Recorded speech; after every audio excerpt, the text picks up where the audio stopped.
Good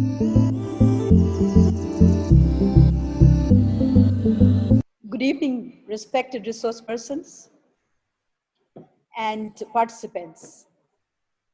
Welcome to this edition of Medical Education series. Today, I'm going to recite a saying from a book, Righteous Life by APJ Abdul Kalam. Tarannum, a student from Kendriya Vidyalaya, Pathankot, she had asked APJ Abdul Kalam when he had visited their school. The question was, in your opinion, what serves the country best? Who serves the country best? A soldier, a teacher, a doctor, a scientist, or a politician? To which APJ Abdul Kalam replied, all have their own role to play to serve the country in the best possible way.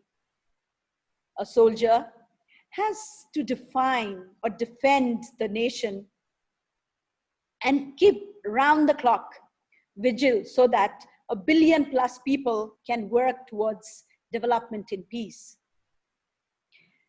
A teacher has to create enlightened citizens and future leaders. Use your brain to remove the pain of suffering. The humanity should be the motto of all the doctors.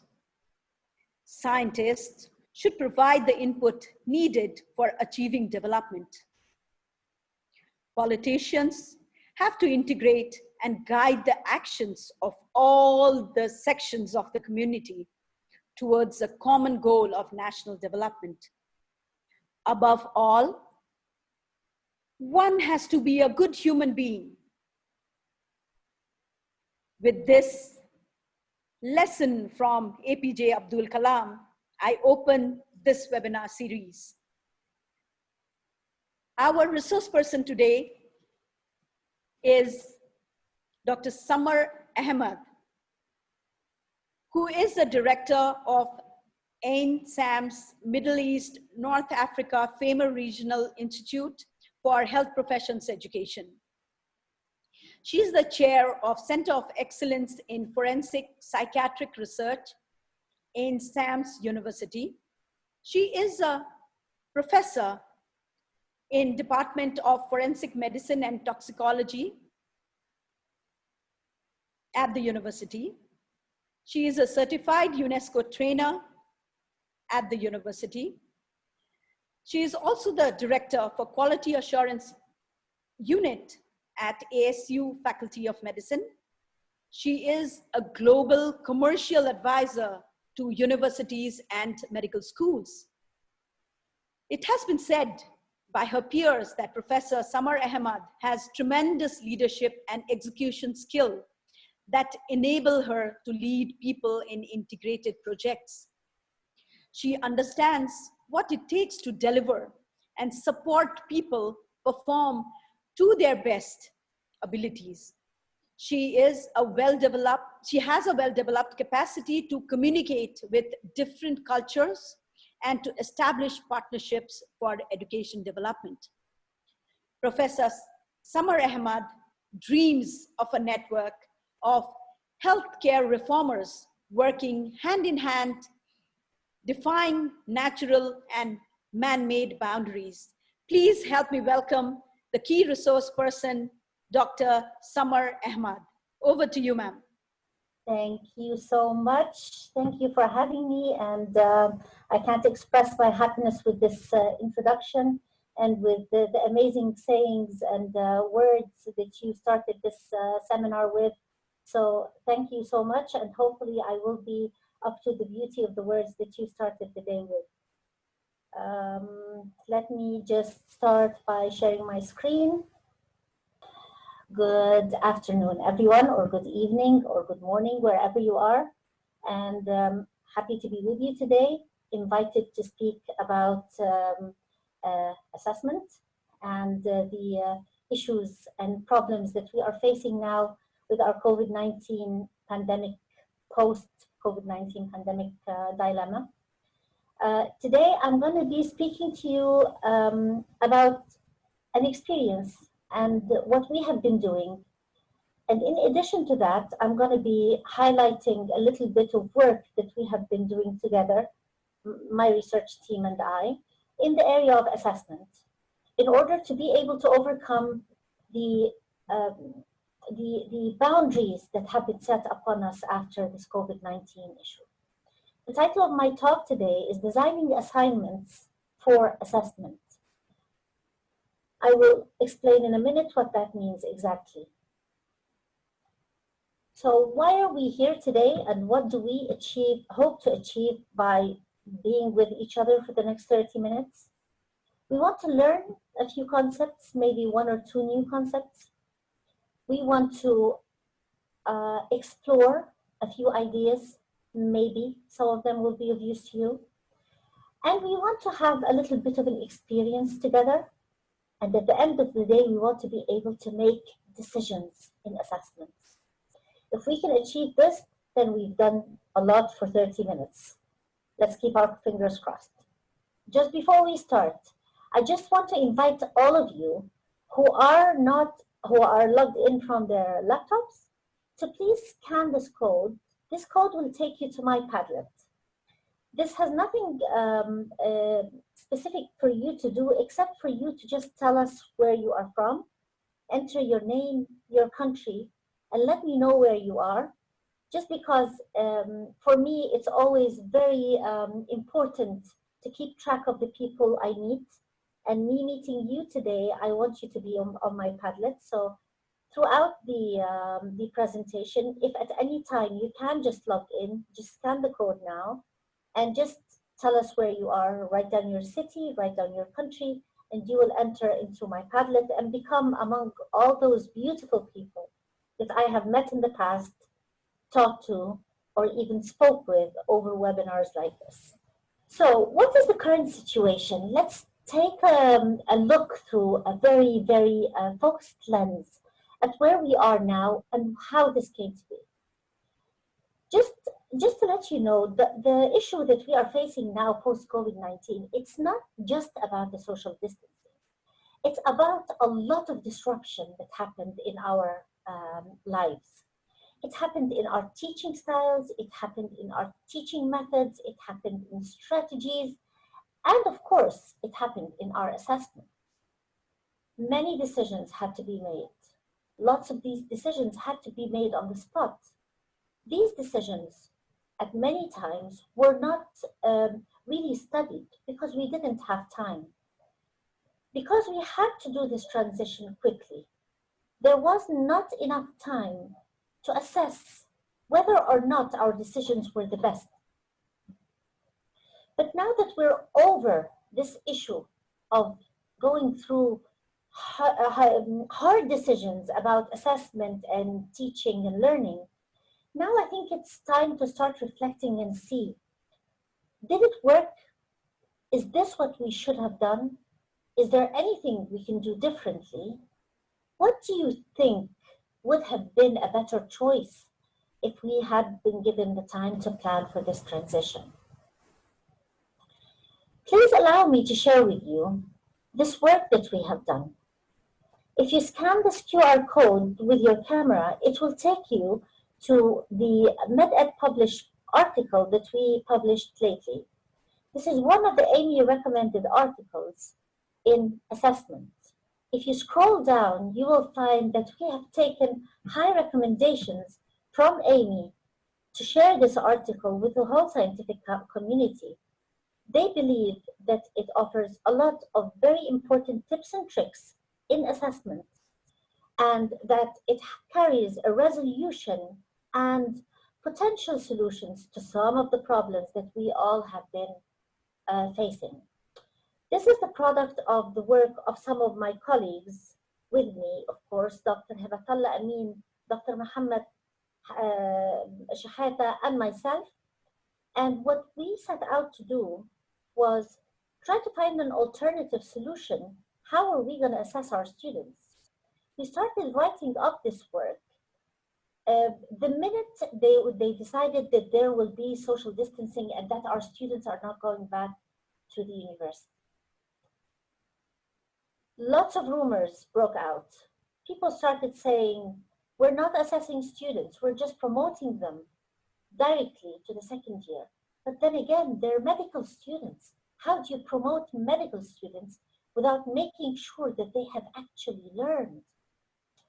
Some people started saying, they're going to be examined online. Yes, but how do we make sure of the validity and reliability of the exam?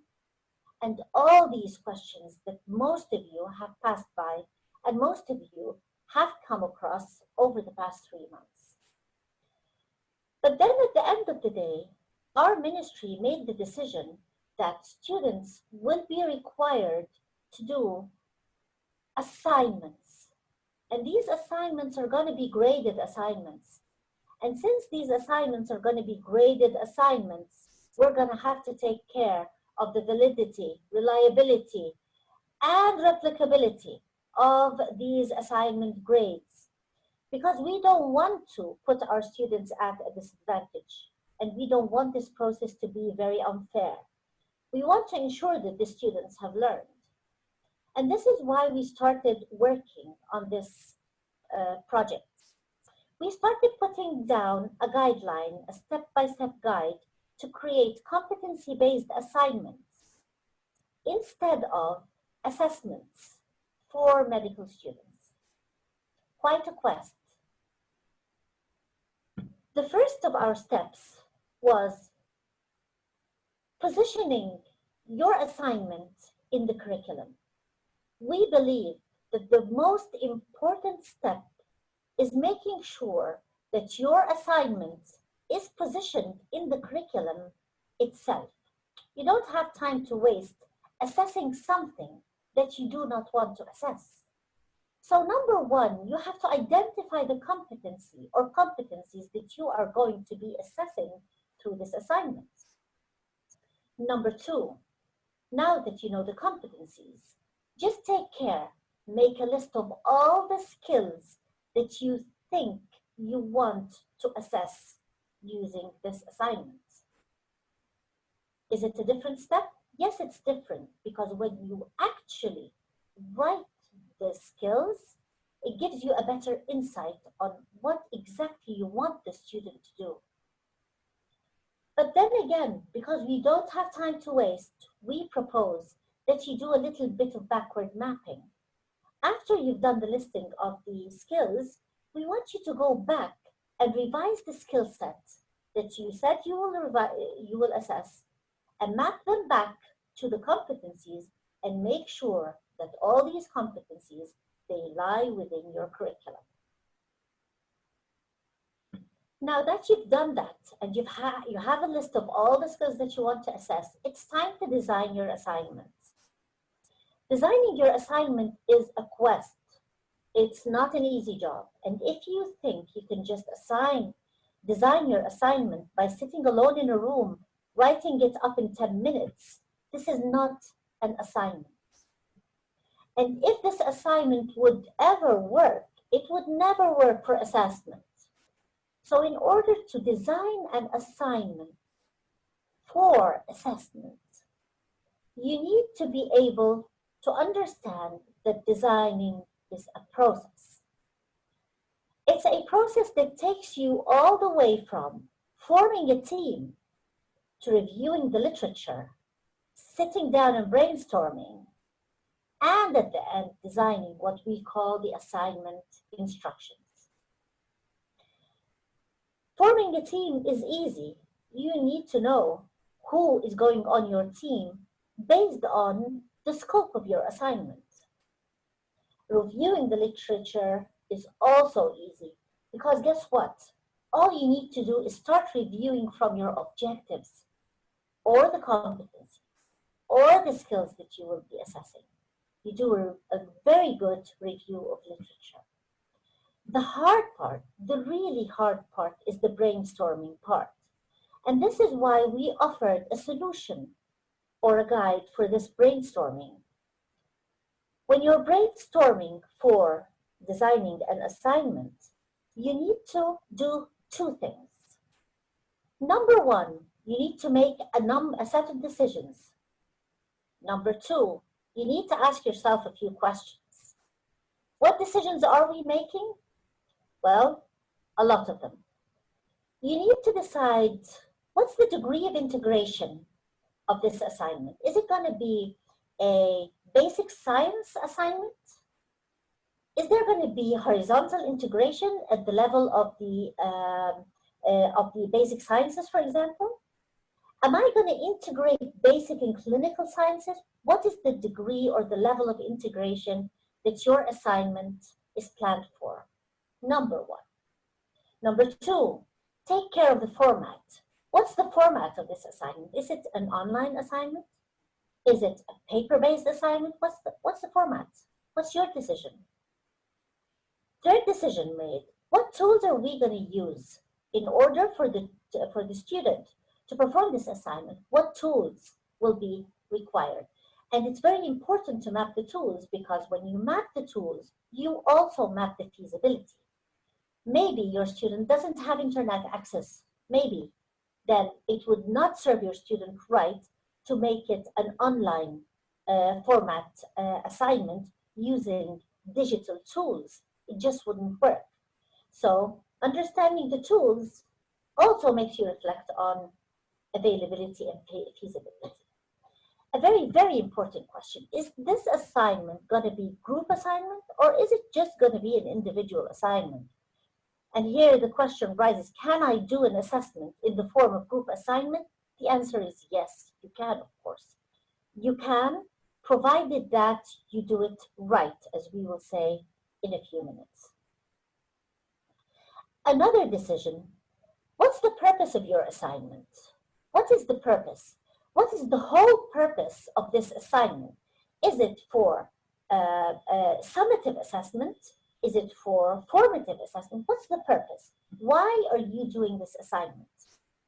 And at the end of the day, the most important thing is understand what is the type of your assignment.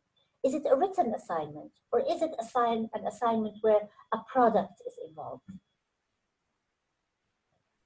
Our colleague, Dr. Mohammed Hani Shhaita from AGU University, he created this model. This model, it's a step-by-step model that takes you all the way through the types of assignment, starting from a very simple baseline summarization assignment where you ask students to summarize scientific content, all the way up to an interdisciplinary environmental intervention assignment. As you see, the more we travel up this pyramid, the more complicated the assignment becomes. It's good to be complicated, but take care. The more complicated you go, the harder it becomes to grade the assignment, the harder it becomes to become fair. After we've made our decisions, we then go back and ask ourselves the questions. What questions do we need to ask ourselves about the assignment? We ask ourselves first, the format of the assignment. Is this really relevant to the student's professional future? So I'm graduating a physician. So does it make sense for me to ask the physician to hand in a drawing assignment, for example, or a painting, or does that make sense? Does it suit the professional future? This is one question you need to ask yourself. The second question is the requirement that we will be asking the student, is it really comparable to the grades that are at stake? Or maybe the stake that is related to the examination? So maybe it's a 1 or 2 mark assignment. Does it really need to be that complicated, in other words? The third thing is there an outcome, an output, or a product? Is there one like that? And if there is, what's the description? What should this look like? Another question, and this one is really important. It comes from a case study that we actually lived and worked with in our Egyptian universities. How can we make this output usable and sustainable? because you don't want students to work hard and produce products and then throw them on shelves or throw them away in the basket bin. It would be beautiful if the student assignments can be usable. So this is another question you need to ask yourself. Is the outcome quantifiable? Quantifiable. And this is so important because the more you can make the outcome quantifiable, the more differentiating your assignment will be. So ask yourself, can I make it quantifiable? And what is the degree of individuality that is related to this assignment? Can this assignment really show me individual differences between students? Or am I just setting them up for plagiarism and giving them an assignment where they will all just copy and paste from each other? And we call this designed-in plagiarism. This is my design that is at fault because I just do the design and the design is just inviting students to just copy and paste. There is no individuality. So another question you all ask, how do I make sure that my students don't just go and copy and paste from each other? I tell you two things. Yes, you go and you do a plagiarism check. We all do that. But if your design from the beginning was a good design, students would not find the opportunity to copy and paste from each other's assignments. Now that we know what the assignment is and the product, can I break it down into elements? And if yes, what are these elements? This is another question. And the ultimate question, just take care. Like I started by asking whether or not this assignment suits the student's future, I want to end by asking, does this assignment really serve the social responsibility of the school or not? Because we don't want to engage our students in assignments that at the end of the day, they do not serve our vision, especially our role in social accountability. Finish designing, time to implement. And here our students, they take away the assignment and they start working with it. And when they do that, it's their job to complete the requirement that you ask them. Before they start implementing, you have given them a well set standards, directions for how to perform the assignment. What it is they need to deliver, what it looks like, when they need to deliver it, all that stuff. And in our paper, you will find a guide to how to design the assignment guide. So the assignment guide or the directions for assignment also have a standard that you will find in our publication. While students are working, you are not in a vacation. Unfortunately, we are not. We still have a role. While they are working, we still owe our students guidance. We still owe them resources. We still owe them directions, helping them with directions.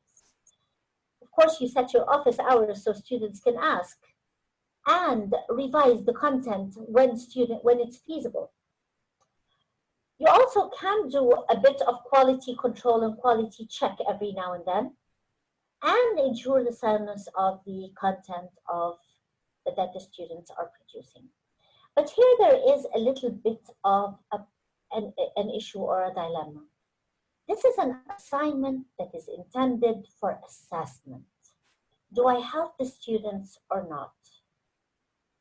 This is why we proposed an outline for you to tell you when it is feasible for you to help the students and in what areas we think you should not be helping the students in order to make sure that this assignment when graded, it's fair and it's really differentiating. This matrix here, it is present in our publication as well. It maps the sets of skills as you can see on the top here, the skills that you are assessing. there are a number of skills. And on the left-hand side, there are the assignment elements. You write down what elements of the assignment are required from the students. Remember, we broke down the assignment into elements. And then you ask yourself, if you are assessing skill set number 1, if it is being assessed, it is in our assessment blueprint, then this is not an area for you to help your students. It's an area for independent student work. So you map the areas where there is independent student work expected, and then you take a look. If you can see this example here on the screen, skill number 3 is not actually being assessed by this assignment. So there is a skill set here that I'm not intending to assess. And this becomes the skill that I can help, the area where I can actually help the student. So if you're ever worrying whether or not I should help my student in this area, just take a look at this blueprint and ask yourself, is this checked as a skill that is being assessed or not? If not, help the student out. If it is, then it goes in your grading and you better not help the student do it. While we're working, students also, they have a role. They have the maximum role, of course. They have to ask, and this is where you have to ask, help your students learn how to ask inquiry-based questions. Questions that really generate information. They have to generate ideas, they have to put plans, they have to self-evaluate and peer evaluate. All of these are tasks that are required of students while they are performing the assignment. They've handed in the assignment, and now it's time to assess and see how your students have done. And here, all hell breaks loose, because now you have a whole big job to do. It's a huge job, and you are asked to grade so many assignments. You find yourself lost, and this is why we also want to help you out by just trying to identify first, what kind of performance are you assessing? Are you rating the student based on performance? If you're doing that, then this is the fairest thing you can do. It becomes really fair, but a lot is at stake when we say performance rating, because when we say performance rating, it just tells you that something is at stake. It tells you that maybe this student will not be promoted to the next year, or maybe the student will lose a spot for the residency, for example. So it's very important to be extremely fair.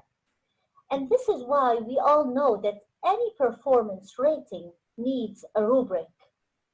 Rubrics are sets of standards that we set in order to make sure that our performance rating is done to the fairest of our ability. It is a tool for teaching and for assessment at the same time. So it not just helps teachers set their expectations right, it also helps students understand what exactly is required of them. So this just tells you that performance rating is, rubrics are a set of standards that are handled by both the teacher and the student. So both of them are aware of the rubrics. The benefit of this is that the student is no longer in the dark. He knows the purpose of the project, and he also knows what is expected from him or her to escalate and improve their own skills. And we will see now how this is done. It also sets a very clear-cut definition of what proficiency means. So a proficient student looks like this. A non-proficient student looks like this. And this is the beauty of rubrics. So what are the types of performances that we know? We have two types of performances. We have process performance and we have product performance. Process performance are things that actually the student does while they are being assessed or while they're learning. They're the kinds of things that we need checklists to evaluate. Like, for example, physical skills, communication skills, work habits, all that stuff. But there's another kind of performance that we call product performance. And product performance is basically what we evaluate or what we assess at the end. So I asked the student to hand in a research, for example. The research is the product, and this is called product performance.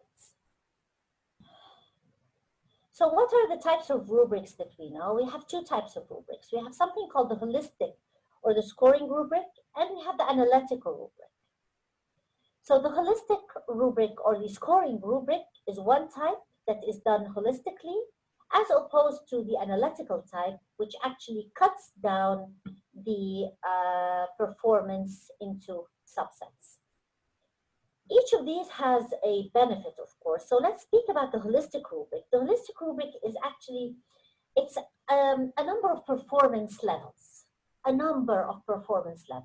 One of them is negative. Like, for example, I say, a non-attaining student is, and you work your way all the way up on one dimension to what? To the proficient student, and you describe what the proficient student looks like. It gives a holistic description of the student attainment, and it doesn't break it down. This is what it could look like. It looks like grading on one side, where one here represents 50 to 59%. This means the student who is just passing. And the percentages increase all the way up until you reach level 4. And this is, of course, just an example, where the student is achieves 80 to 100%. I can replace the numbers with words like pass or proficient or expert, or it's up to you. It depends upon your grading system. And as you can see, in front of each level of attainment, there is a paragraph that describes in depth what you think the student who should score 1 should look like, or can do, or is able to. Taking a closer look at this, one of these, this is one of the criteria that we can see. This is a close look at one of the holistic rubric subsets. This is, as you can see, a grade 4 student, a rank 4 student, a student who is ranked from 80 to 100%. And this student, I'm grading them based on a research paper. As you can see, I've written here a description, a paragraph description that tells you what a 100% student or a proficient student or a level 4 student should be able to do. It says, a research paper demonstrates complete understanding and execution of the assigned objectives. This is number 1. Thesis, argument is clearly stated, complex, original. As you can see, it's a holistic way to describe what this student should be able to do in order to achieve the level 4. Very, very flexible, lots of language issues, and at the end of the day, we could get mixed up. Basically, you could just ask me, what does complete understanding mean? Does this student really demonstrate complete understanding? And we go into the jargon of language. And this is why there is another type of rubric, which we call the analytical or developmental rubric. And this is a little bit different because it does not leave anything to misunderstanding. It breaks down the assignment or the performance into a number of subsets on 2 dimensions.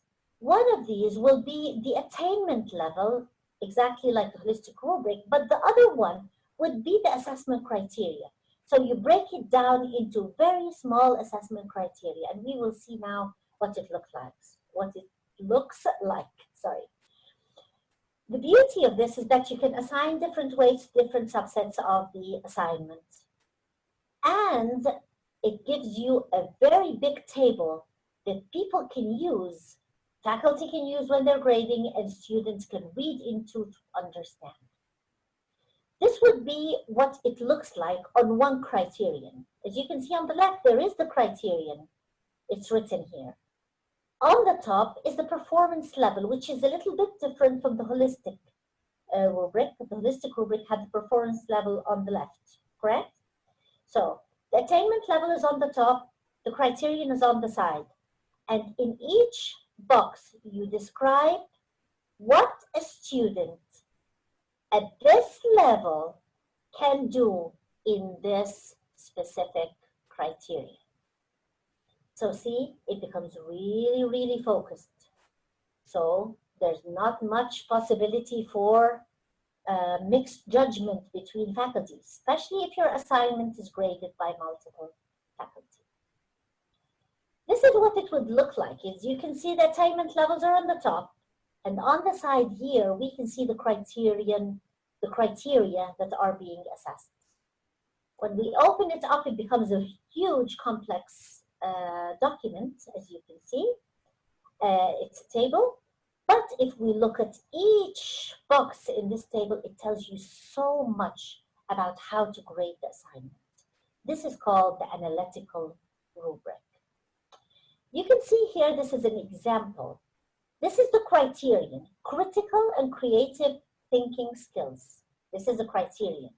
I'm not going to tell you what attainment level this is, but let's read it together and ask ourselves, is this a level 4 student, a proficient student, or is this just a mediocre student?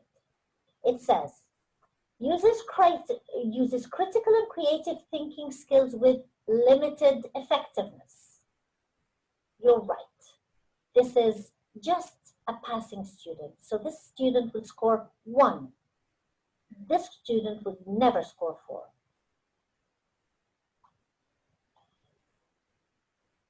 I'm going to give you now a gift.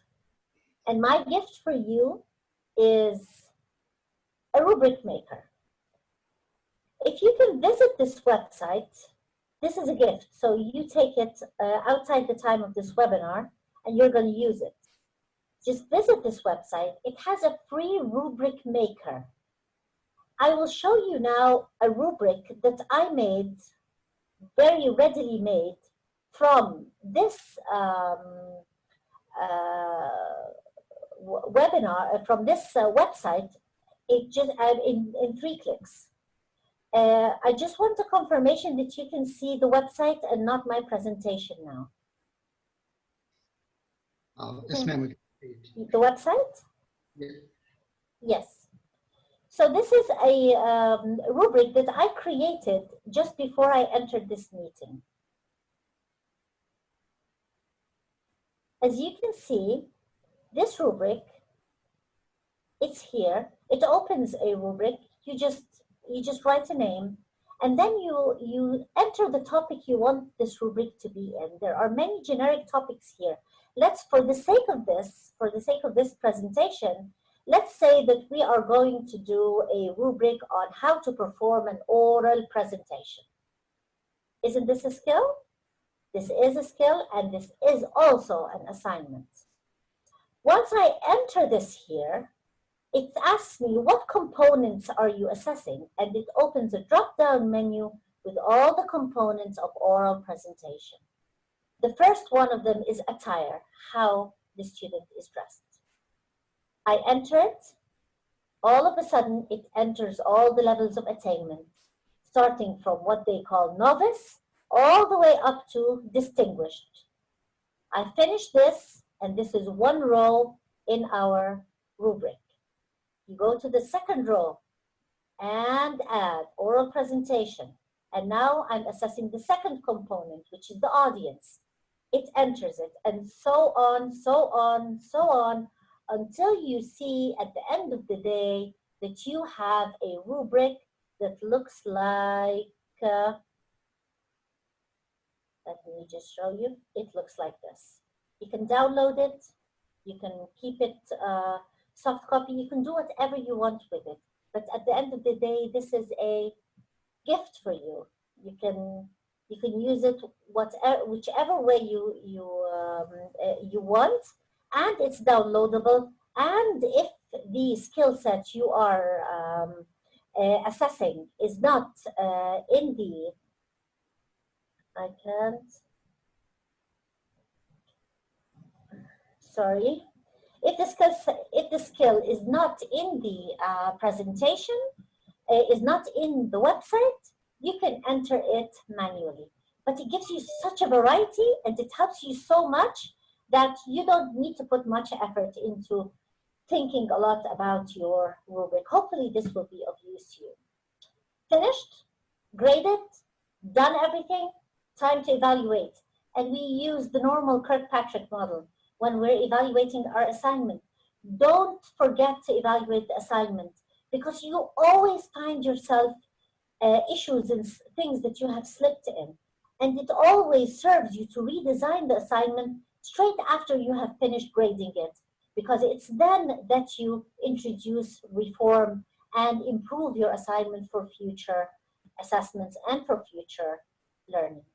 I want to thank you so much for listening to me. I don't know how much time I took. Hopefully I did not take too much of your time. This is also a code I want you to scan. It takes you to a Padlet of mine. This Padlet is where I want you to leave comments for this presentation, questions for this presentation. Write down your comments or questions. Press the plus sign.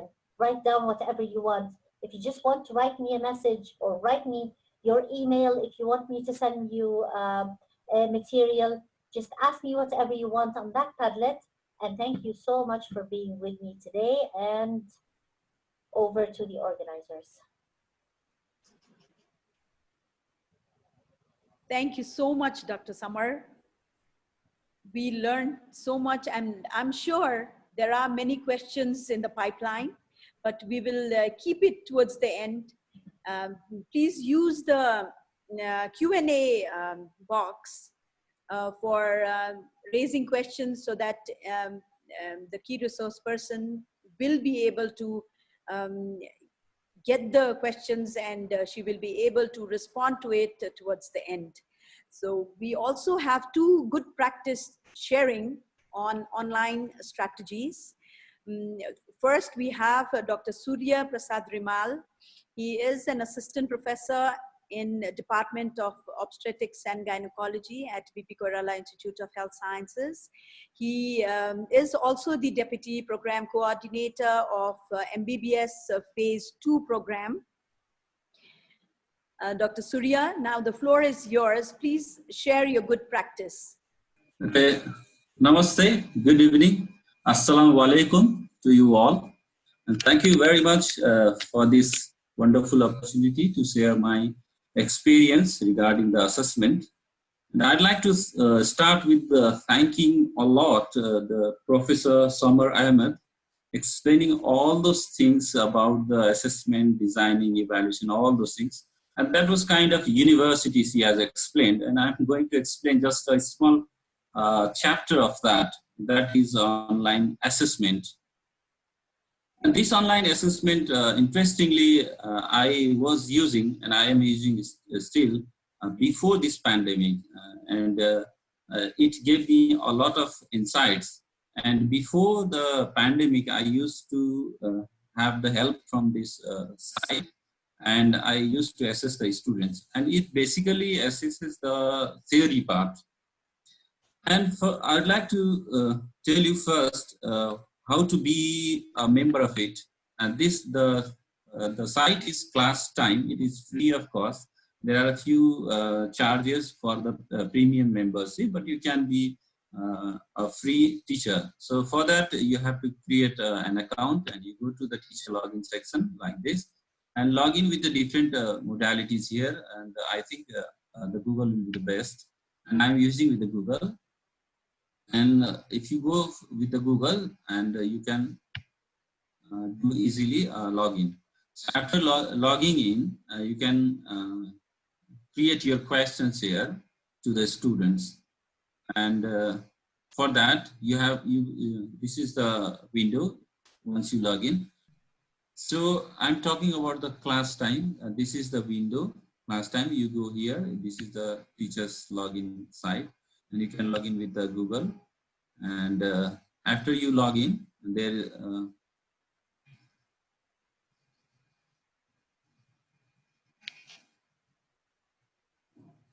Once you log in, this is the window which is visible here.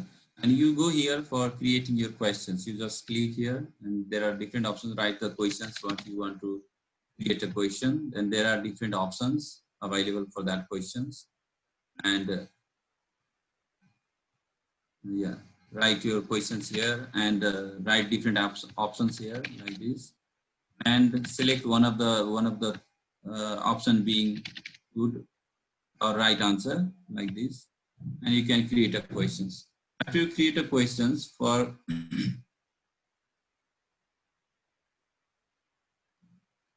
okay, you have created the questions. Likewise, you can create multiple questions, whatever number you want, and this is your session. And this is library. There are different sets of questions you can make. For example, I have made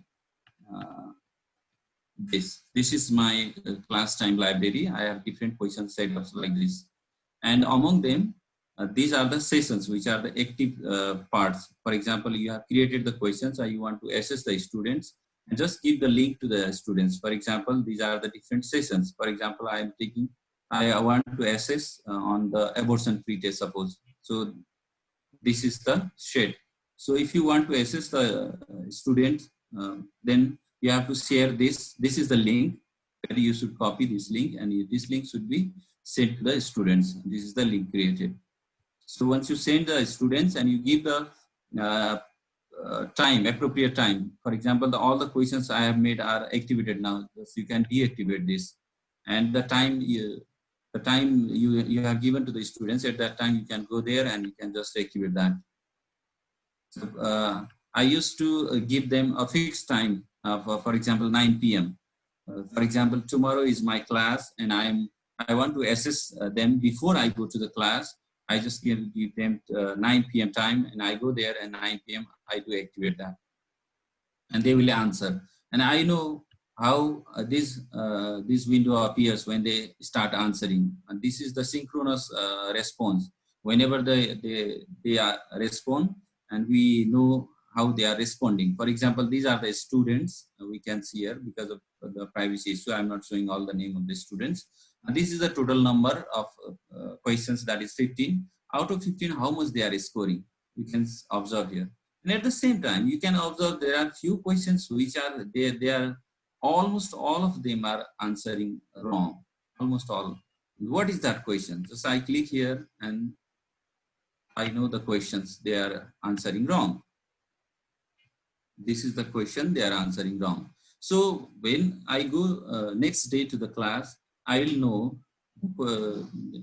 all of the following are known causes of recurrent abortion. So they are not able to answer the causes of recurrent abortion. They are confused, the thoughts being cause of recurrent abortion. So I will explain that in tomorrow's class. And I do not have to explain much about this question. For example, this question number 1.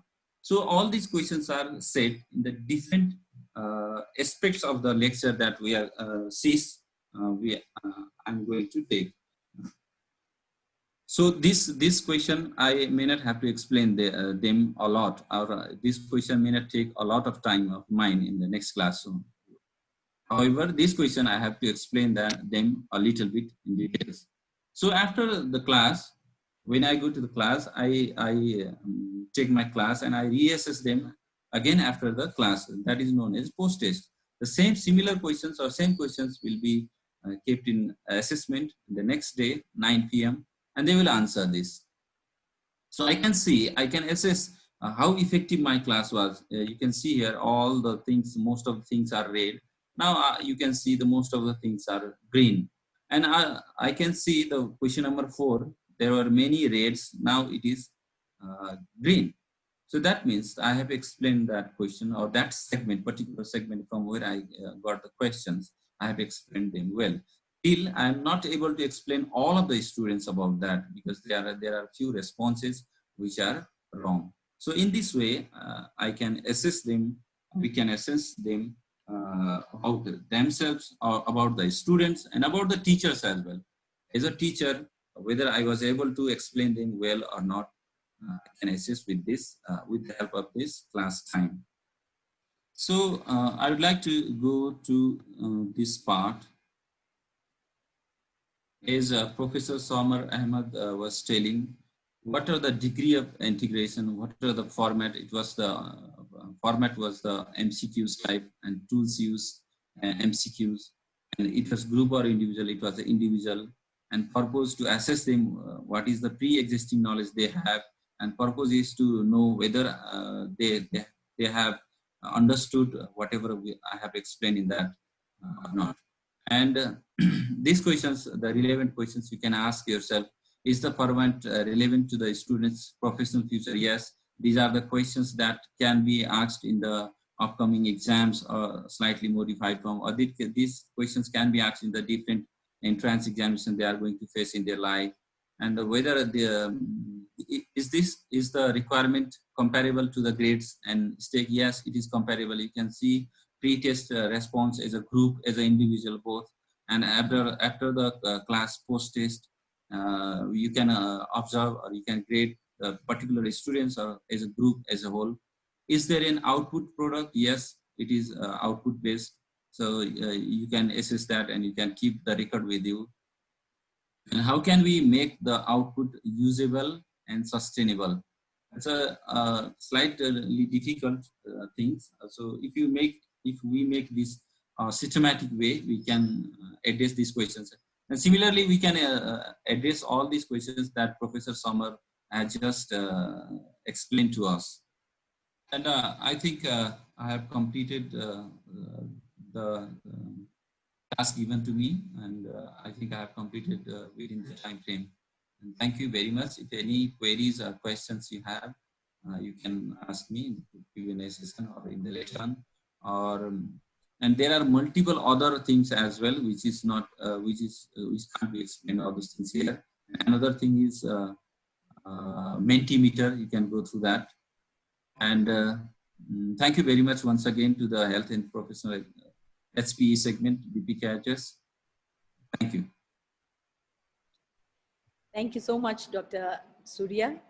Yes, your experience, your practices would definitely encourage many other faculty at our institute and beyond to try out different online assessment strategies in the future.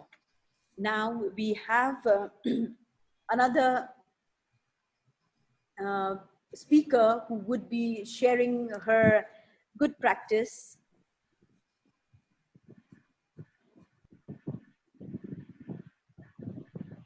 She is Dr. Meenakshi Garg, a nutritionist by profession at Manipal Academy of Higher Education, Manipal. She has been with the Manipal group for 25 years. She was teaching in Manipal College of Medical Sciences, Pokhara from 1994 to 2004 for 10 years. I'm sure there are many faculty at our institute who have been her student.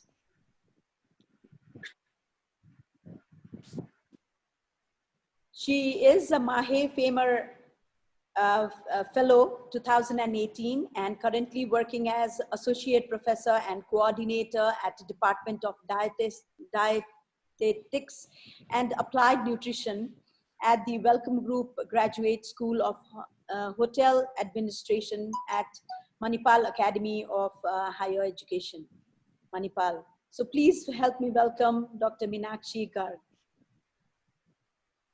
Thank you so much, Jyotsna. I hope I'm audible and visible. All right.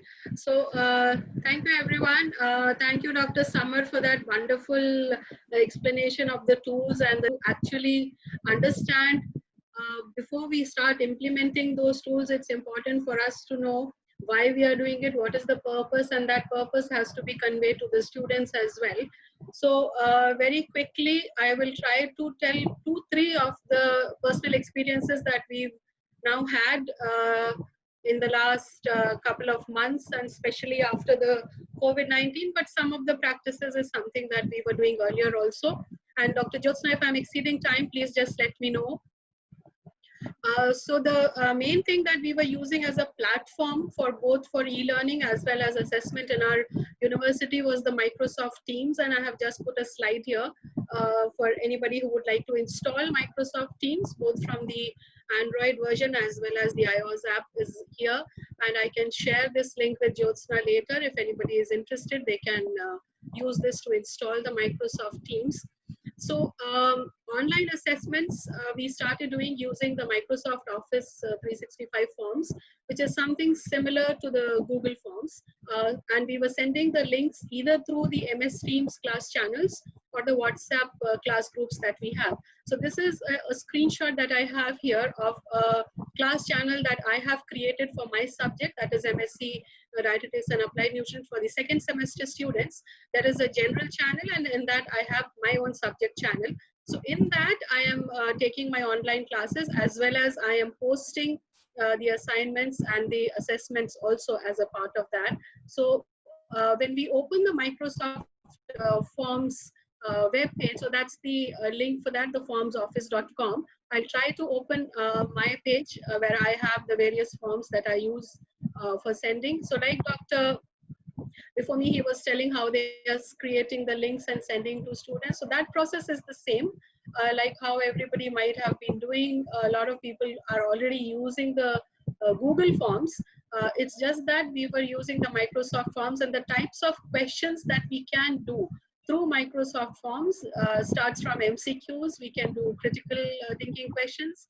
It also gives us an option to allow students to upload a document. So if I'm going to give them an assignment which requires any handwork for solving a problem or a case study, which is not something that they can probably share through a direct link, but we can give them an option of uploading that as well.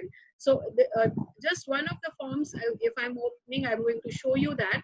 These are the questions, that's the responses. So just like the previous one, it gives me immediately, once the responses are done, it allows me to summarize, it allows me to give a feedback to the students. It lets me know how has been the response, and also lets us give them a feedback as to which of the areas they have understood and which are the areas that they have probably some confusion. So as you can see, as I'm going down there, it helps us to understand how has been the class performance. Also, what it does in here, it allows me to review the answers of each student one by one. So some of them are graded, auto-graded responses, but there are certain questions which we are putting as critical thinking responses. So that is something I will have to grade on my own. Now, when we are using the forms, there are two links here when you are creating, if you want to create a new form. This one, when you use a new form, it doesn't allow you to allot points to it. So this is something when you're asking for an opinion, but when you want to start an assignment where you want to grade it and you want to give marks to it, then you start on the new quiz. In that, it gives you options to give multiple choice questions, text questions, you can give rating questions. Sometimes you just want a date, and it's good to use these options because everybody responds to dates in a very different format. So if it's predefined, your answers are also good in that. This is the one I was telling you. There's an option to allow for file upload. I'm sure some of you would have tried that. So if I use that option, it allows a file upload of 10 MB. So if I'm asking students to create a document or make a diagram or solve a case study, because I also teach a little bit of research methodology. So if they're solving a problem or writing a regression equation or interpreting that and they have to upload that, they can do that. So this helps me a lot, because instead of them sending it to my mail, when they upload it here, their response, it creates a folder in my OneDrive, and I get all the responses in one place. So I don't have to keep worrying about looking for them everywhere else, and they're all in one place. And this is something that is useful as we have moved along in that. So another thing, I'm sorry, I hope you are able to see my screen. So this is the link for the Microsoft Office forms. Also, like Dr. Samar was saying, it's very important to add a rubric, because once they've completed, we need to understand.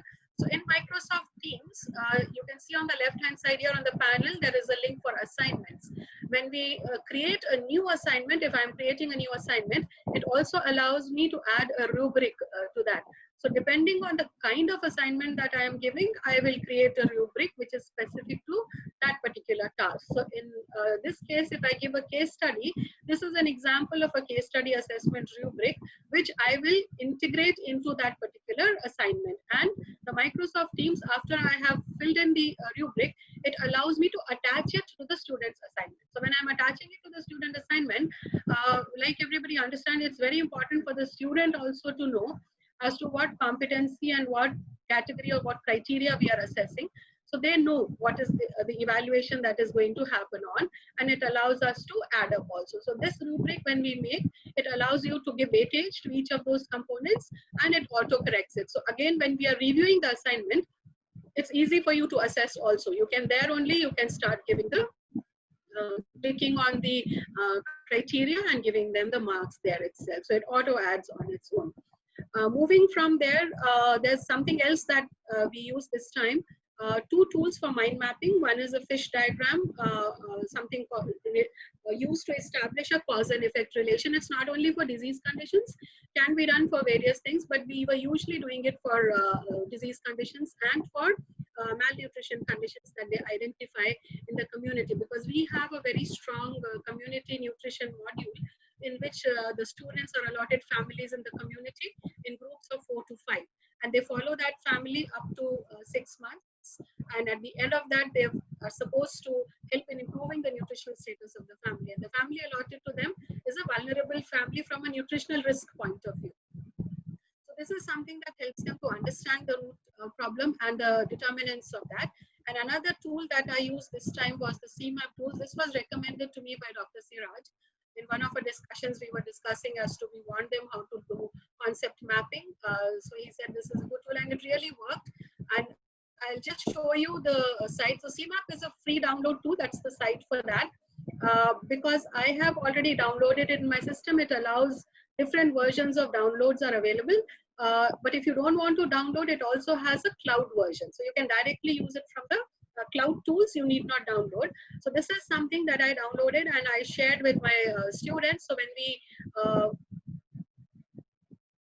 and that's what Siraj told me, that once you give it to students, you'll see how beautifully they are going to start creating the concept maps, because we at our age, at least me at my age, are a little technologically challenged. But when we give it to the students, we know that they can come up with really fantastic work. And there are some other friends in my family who have also used it effectively. One faculty who's teaching anatomy, Dr. Saju, has also used it for assignments in her class. So this is a CMAP application, what it looks like.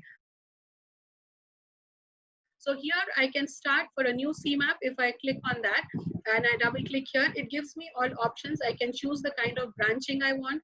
It also gives me the color, the lines that I want to use. So once I start on that and I double click on the main page, I can start creating my concept map. So for now, for want of time, I am not going to go into that, but these links will be there. I'll just show you a few of the concept maps that were created by my students. This is the assignment given to them was on childhood obesity, the risk factors, the causes, the management, and also the consequences, both short-term and long-term consequences. So this is one of them from one of the students. This is another one. So each student perceived it differently and very beautifully, and this is the outcome that I had from there. I'm just showing you about 3 of them here. This is again done a little differently, but very effectively. So the overall layout and how that, if you go into the details of what they have done, very beautifully it outlines the mind mapping, how they have done. Very beautiful, very nicely done. Another thing that I was showing you is a cause and effect diagram, what is called as the fishbone diagram. This is one of the online tools that is available, and once you click on that, it will ask you to download. It's an Excel file when you download, so it becomes very easy. This is much easier to use as compared to a concept map. So here, once you they download the Excel file, so let us say in one of the families, this is from one of the students, from one of the families, they identified undernutrition and anemia among women and children in that family that was allotted to them.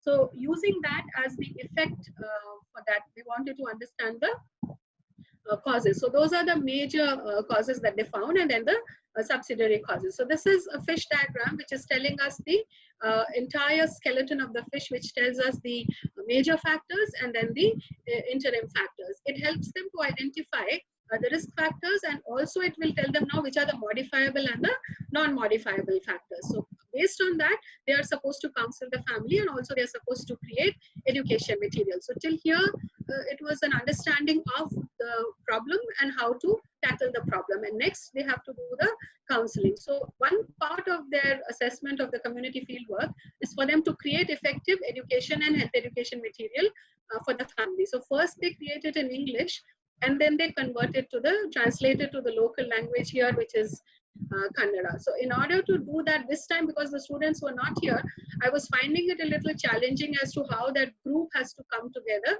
to start working on that education material. So through their own in this way, we also come to know who is doing which part. Sorry. So this is the shared file, which is for everybody can work on it. So they color coded themselves, the students. The red color was by one of the students. Then somebody had a green color. Somebody used the black color automatic one. And then another student used the blue color. So when we were doing that, and at the end of it, this is still work in progress, and they are still doing this. And when they share it with us, with me now, my feedback that has gone to them as of now, this has worked out well. It has come in together. I'm able to follow as they are working. They are able to see each other's work, and everybody is satisfied at the end of it. Now I have asked them to add references. Once it is done, then they will start going in for a Kannada translation. So this is a tool that will be developed. It will be used for counseling the families, and also a copy of the tool is always given to the family as well. So in this tool, they concentrated on two things, on lifestyle management and personal hygiene and sanitation as well. So I think I over exceeded my time a little bit, but thank you so much, Dr. Jyotsna.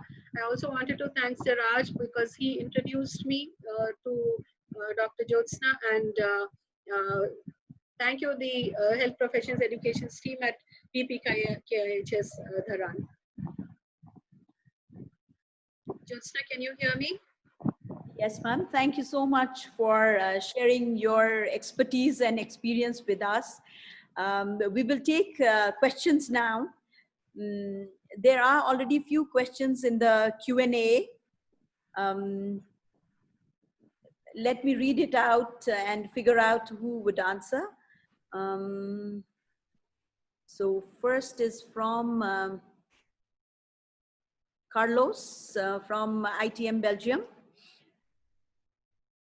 Dr. Samar, are you able to read the first question? It is a little bit long, but... where do you want me to read it? Sorry, Justin. Okay. Okay, so no, I got it. So what he says is probably from your session, you have raised the issue of social responsibility of academic institutions, which we should not, where we should not promote students for the next academic year if they are not measuring properly in their academic progress. Thinking on quality assurance and education, and based on your design model, how can you assure that assignments are aligned with the competencies you want to measure? Okay, so as we said, there are two components for this. The first component is the part that you actually put in the design. And while you are designing, we encourage you to do a little bit of mapping. So you do have, of course, that the assessment blueprint that we use to perform our assessments on. It's going to be modified a little bit because now we're dealing with assignments. And but at the end of the day, you're going to map your competencies, make sure that these competencies are targeted by the assignment. And what we said, I had referred to this during my talk, is that we need to do this on two phases.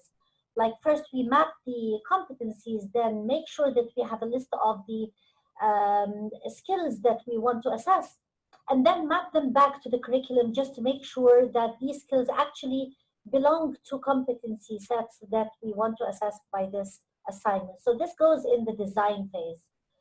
Now, when you're implementing, and this is also something that we mentioned in our work and in our model, when you're implementing, it's always important to have this map with you, because there are areas where students will be asking for advice and will be asking for support. And what we said is that we remember that blueprint that we published and we shared with you on in the slides. This blueprint, it actually shows you the areas where students are not going to be able to receive any help from you, and at the same time it shows you what skills exactly you are assessing, and make sure that students are addressing these skills in the assignments while they are implementing them. So it's kind of, you do mapping on a number of phases. In the design phase, and then you back map. And then in the implementation phase, and then you back map again. Okay, Heba Hussein writes, thanks for the lecture. Can you give example for preventing plagiarism when designing an assignment? This, I think, is a very important question. Yes, thank you so much for this question, because actually it is a very important point in what we are proposing. We're proposing that when you design the assignment, you need to be targeted in order to make sure that a little bit of higher integrative skills higher integrative skills are introduced into the implementation of the assignment. So the more straightforward the assignment is, the more plagiarism is bound to happen with the student responses. So a little bit of, when you map the skills needed, you have to make sure that not all the skills are at the lower level.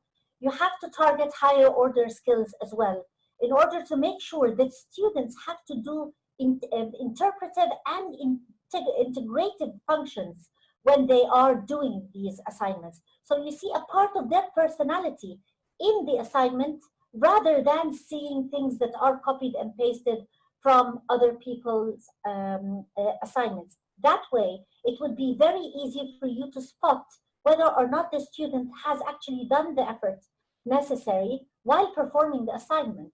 It all goes down to what exact skills you have identified as targeted skills for the assessment.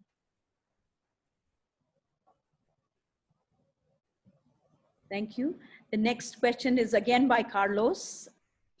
He says, as stated, the rubrics is used to make it clear for the teachers and the students on how the assignment will be evaluated.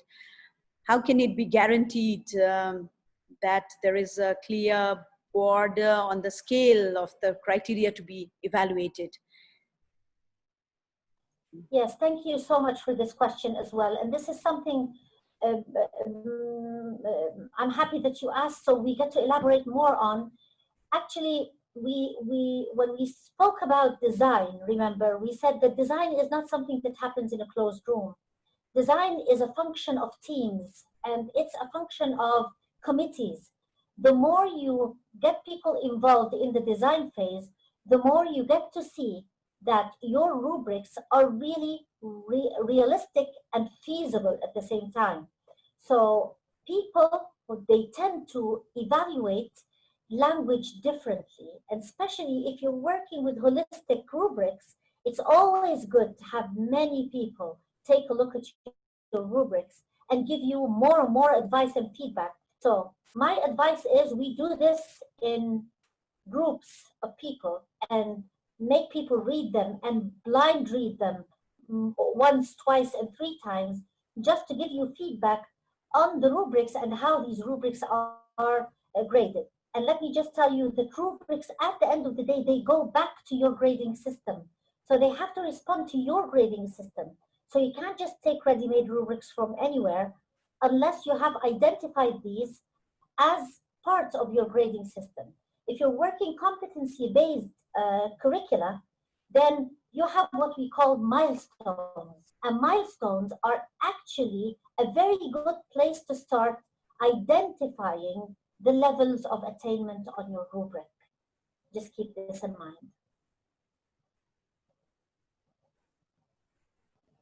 Thank you very much. Thank you very much, Dr. Samar, for answering that query. I think the next question is for Dr. Surya, again by Carlos. He says regarding class time in this system, is it possible to be sure of the identity of the student?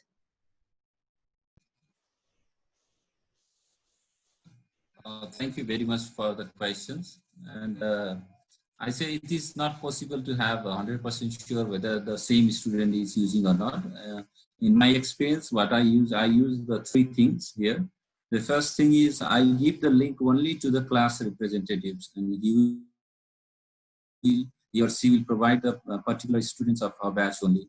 And second thing is I told them to write about their names and roll number. If they write their names and roll number, and I assume that it is the same person what I'm assessing. And third thing is I tell them clearly that it is for them, it is for you and yourselves.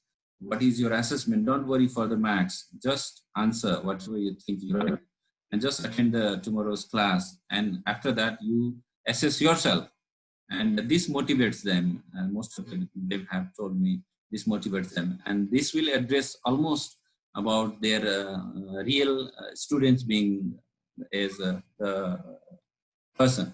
So, but if you say whether it is 100% sure, no, I can't be sure 100% sure. And this system is not available in that class time. Thank you very much.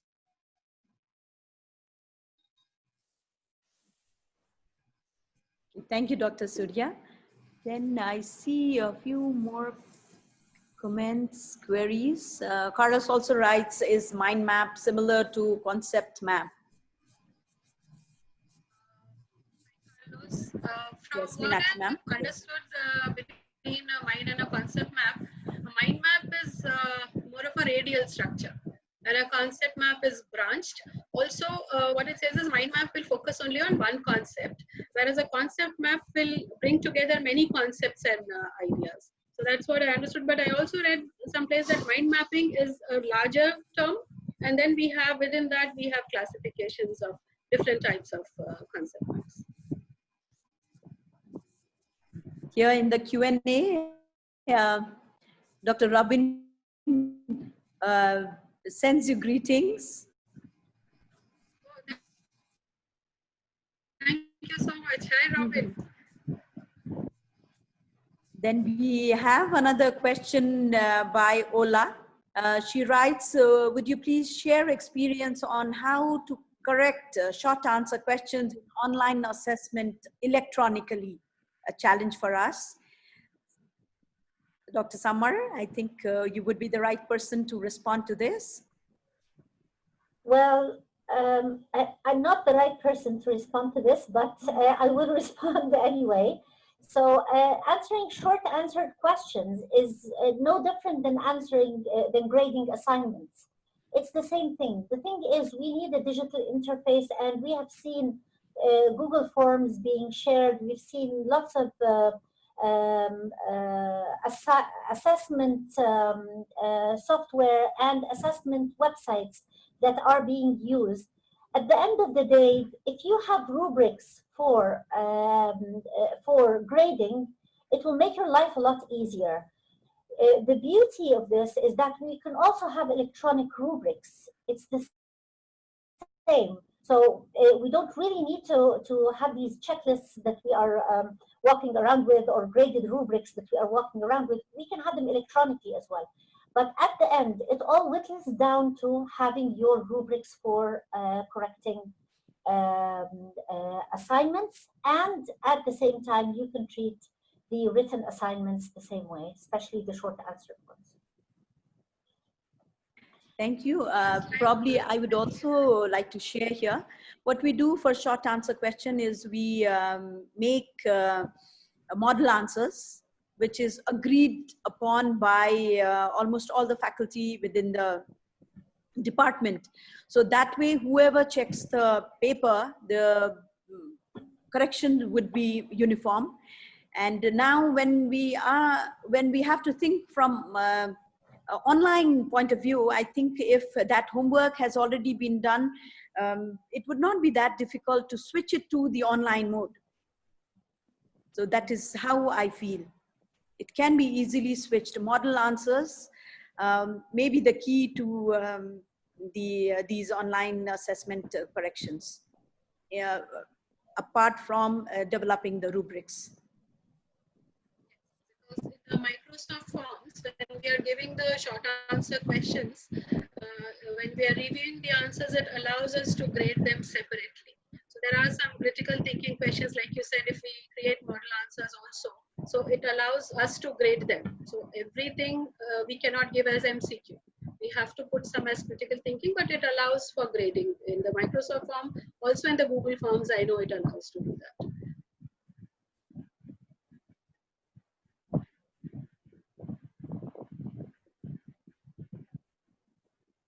We can also take up few questions if any of the participants are ready to throw a question to any of the panelists. We would be happy to take it. Please raise your hand so that we can allow you to speak. Just now, there is Yes, a question in the Q&A also by Carlos. And he says, wouldn't it be better to just use an anti-plagiarism tool? And I just want to respond to that, yes, you have to use anti-plagiarism tool, but at the end, our students, they know how to manipulate anti-plagiarism tools, and they know how to work their way around every 11 words they change a word. They know that. That's not the point. The point is basically making sure that your student has introduced a part of him and his thinking and his understanding into the assignment. That's the point. So you do both together. Okay. Yes, thank you. Then do we have any hand raised? Okay, not so far. So with this, I would like to come to the end of the webinar. I would like to thank, on behalf of Health Professions Education Department, I would like to thank all of the resource persons, the good practice speakers, for highlighting on the challenges and the way forwards for online assessment strategies. And I'm sure this webinar has given a lot of courage to us to go forward in experimenting, in trying out new ways of assessing our students. With this, we have come to the end of this particular webinar. The next webinar will be on online PBL by Dr. Fung from University of Malaya, Malaysia. And I wish all a great week ahead. And thank you very much. Thank you. Have a great day. Thank you, Dr. Samar. Thank you, Meenakshi ma'am, and thank you, Dr. Samar, Surya, and all the participants. Thank you. Yes.